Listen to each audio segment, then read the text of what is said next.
Hello. Shiv गुरु की जय, मैया भवानी की जय, कार्तिक गणेश की जय, एक बार बोलो सच्चा दरबार की जय, हर हर महादेव। तो देखी जा हमनी के एगो गुरु बहिना रहली कैसे तो कुंभ के मेला लागल बा। हाँ तो जात रही जा अपने में 4-5 जनी ग्रुप बना के। हाँ तो बड़ा सुनो तनी की भीड़ बा। हाँ भीड़ बा, बड़ी भीड़ बा। तो देखी उनका गुरु बहिना के संग छूटल बा। तो का कहताड़ी अपना महादेव जी से? कैसे कहताड़ी? कैसे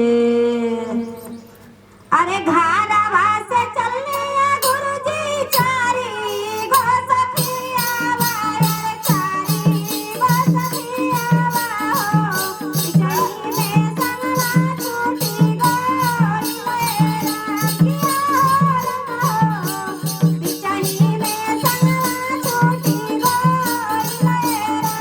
घरवा से चलने चारी गो सखिया वाले,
अकेले जीवा एक कोसे बनिया गुरुजी तुई कोसे बनिया रे तुई कोसे बनिया हो, तिकर कोस गंगा के यारा रमुहेरा किया हो, तिकर कोस गंगा के यारा रमुहेरा। एक कोसे बनिया रामा तुई कोसे बनिया रे तुई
जय हर हनुमान।